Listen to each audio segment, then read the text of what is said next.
Good morning everyone. Welcome back to my channel. Today I will discuss about minor elements in pregnancy. Pregnancy एक most beautiful journey होती है एक pregnant females को, but उसके साथ साथ कुछ माइनर इफ़ेक्ट्स देखने को मिलते हैं, कुछ साइन सिम्टम देखने को मिलते हैं, थोड़ी बहुत दिक्कतें देखने को मिलती हैं ड्यूरिंग प्रेगनेंसी। तो आज मैं उन दिक्कतों के बारे में फुल डिस्कस करूँगा और आप लोगों को बताऊँगा कि ये जो डिस्कम्फर्टेबल फीलिंग्स होती हैं वो किस तरीके से होती है और उसका मैनेजमेंट किस तरीके से किया जाना चाहिए घर पर रहकर। तो चलिए दोस्तों स्टार्ट करते हैं माइनर एलिमेंट्स प्रेगनेंसी या डिस्कम्फर्ट एंड इट्स मैनेजमेंट। तो देयर आर द फ्लोइंग जो एलिमेंट्स हैं ड्यूरिंग प्रेगनेंसी में, जैसे first of all I will discuss nausea and vomiting, यानी मॉर्निंग सिकनेस की बात करूँगा मैं अब। नोजिया वोमिटिंग जो होती है वह मॉर्निंग में मोर कॉमन होती है soon after getting out of bed. जैसे आप बेड से उठोगे तुरंत ही नोजिया वोमिटिंग डेवलप होगी और इसको मॉर्निंग सिकनेस के नाम से भी जाना जाता है। यह कंडीशन कॉमनली जो मिलती है प्रेमी ग्रेविडा में ज़्यादा देखने को मिलती है। ये अपीयर होती है फ्लोइंग द फर्स्ट या सेकंड मिस्ड पीरियड्स के बाद, और ये सबसाइड हो जाती है end of the first trimester. जैसे फर्स्ट ट्राइमेस्टर यानी 12 वीक का एंड होता है तो यह सबसाइड हो जाती है। 50% वुमेन में नोजिया वोमिटिंग दोनों कंडीशंस डेवलप रहती हैं और 25% वुमेन में ओनली नोजिया यानी जी मत लाना होता है। 25% में कोई सा भी नहीं होता, ना नोजिया ना वोमिटिंग 25% में नहीं होता। 3 मेन मेजर्स हैं जो इसको रिड्यूस कर सकते हैं इस प्रॉब्लम को, जैसे कि डाइटरी चेंज, बिहेवियरल मॉडिफिकेशंस या मेडिकेशंस।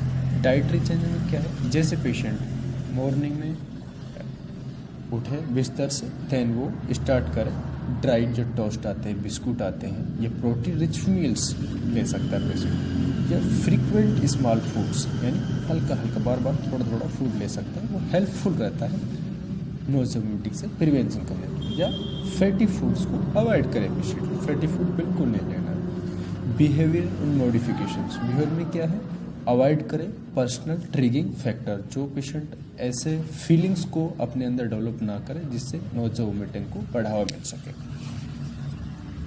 और वो अपने आइडेंटिटी को हर सेल्फ आइडेंटिटी करें अपने आप को। मेडिकेशंस में यूज़ द टेबलेट, जैसे डॉक्सिनेट टेबलेट आती है रात में 1 टेबलेट या 2 टेबलेट स्टेट दे सकते हैं, या फोलिक एसिड की टेबलेट ओडी स्टार्ट कर सकते हैं विद इन 3 मंथ। फिर आता है इसमें बैक एक। नोजिया वोमिटिंग के बाद दूसरे पॉइंट है बैक एक। बैक एक यह एक कॉमन प्रॉब्लम है 50% ऑफ प्रेगनेंसी में। फिजियोलॉजिकल इसमें चेंज आते हैं दैट कंट्रीब्यूट टू बैक एक, जो बैक एक को बढ़ावा देते हैं। फिर है उसको बैक एक को प्रिवेंशन किस तरीके से करना है, जैसे पेशेंट को एडवाइस करनी है bed rest, excessive weight gain avoid करना है पेशेंट को, एंड मसाज करनी है बैक मसल्स की, एंड एनाल्जेसिक मेडिसिन्स और rest elevated of the limb, and उससे पेन रिड्यूस हो जाएगा। मसल्स का स्पाज्म करना मोस्ट इंपॉर्टेंट है, मसल्स का स्पाज्म करेंगे अच्छा महसूस करेगा पेशेंट। फिर थर्ड पॉइंट की बात करते हैं कॉन्स्टिपेशन। कॉन्स्टिपेशन से क्वाइट कॉमन एलिमेंट्स है ड्यूरिंग प्रेगनेंसी। इसमें जो गट है मूवमेंट्स हैं वो डिक्रीज हो जाते हैं due to the diminished physiological activities की वजह से, एंड प्रेशर्स होता है ग्रेविड यूट्रस और पेल्विक कॉलोन्स पर प्रेशर होता है प्रेगनेंसी की वजह से। पेशेंट को इससे कॉन्स्टिपेशन से प्रिवेंट करने के लिए, बचाव के लिए पेशेंट को मिल्क यूज़ करना चाहिए, फ्रूट्स यूज़ करना चाहिए, एक्सेसिव फ्रूट्स यूज़ करना चाहिए जो इंटेस्टाइन से जो कॉन्स्टिपेशन से उससे प्रिवेंशन हो सके, और लग्जेटिव कुछ सिरप्स आती हैं वो ले सकते हैं पेशेंट, 1 ढक्कन 2 ढक्कन 3 ढक्कन नाइट में एचएस। अब कुछ फिर आता है लेग क्रैम्प्स के बारे में। लेग्स होते हैं उसमें क्रैम्प्स आते हैं जिसमें डेफिशिएंसी हो जाती है सीरम कैल्शियम की, और इसमें जो सीरम फास्फोरस है वो बढ़ जाता है तो इससे प्रिवेंशन करने के लिए, बचाव करने के लिए तो एडवाइज करते हैं supplement calcium therapy tablet form में या सीरम फॉर्म में मील के बाद। यह बहुत ही इफ़ेक्टिव मेडिसिन्स हैं। या मसाजिंग करेंगे लेग्स में, एप्लीकेशंस ऑफ लोकल हीट या vitamin B1 30 mg daily helpful होता है। यह दोस्तों अपन फिर चलते हैं acidity and heartburn.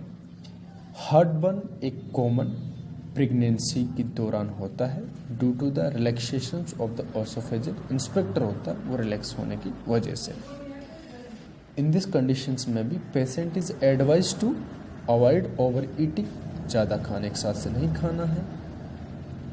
Not go to bed immediately after meal, खाने के बाद तुरंत पेशेंट को बेड के लिए नहीं जाना, लेटने के लिए नहीं जाना है। जैसे लिक्विड एंटा एसिड्स में भी हेल्पफुल होता है। इसमें एंटा एसिड अपन ले सकते हैं, लिक्विड में सिरप आती है एंटा एसिड की, उसको मोस्ट हेल्पफुल होता है। हाइटस हर्निया एक कॉमन कंडीशंस है during pregnancy, can also produce heartburn specially when the patient is like down positions.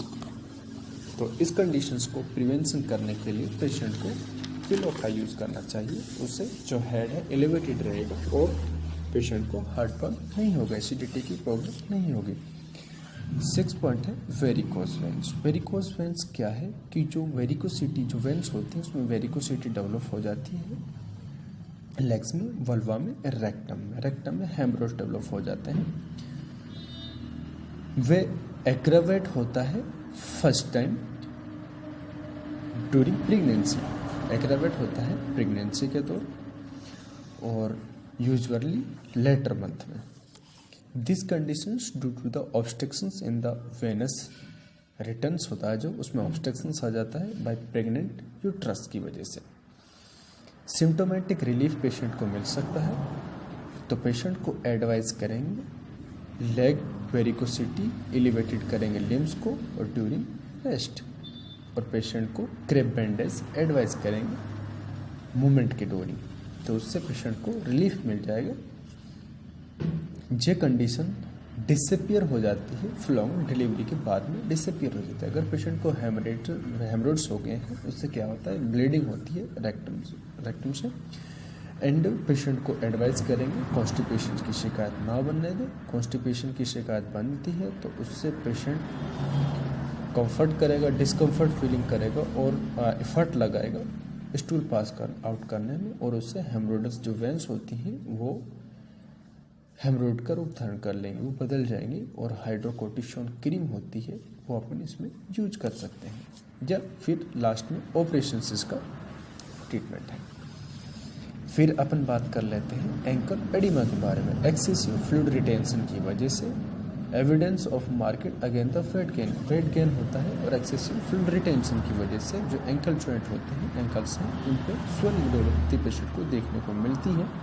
और अगर पेशेंट को एंकल स्वेलिंग के साथ साथ हाइपरटेंशन या प्रोटीनूरिया की शिकायत है तो वो कंडीशन दूसरी हो जाती है, लाइक दैट है इक्लेम्सिया की कंडीशन होती है, उसको अच्छे से देखना होता है।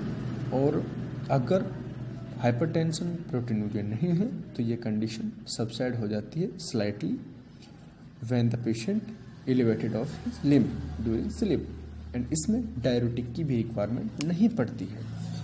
फिर अपन बात कर लेते हैं वेजन डिस्चार्ज के बारे में।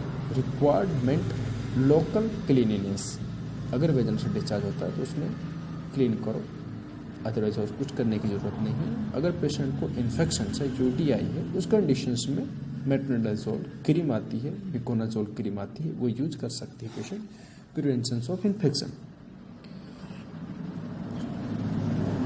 तो आई होप जो मैंने बताया है वो आपके लिए बहुत हेल्पफुल रहेगा।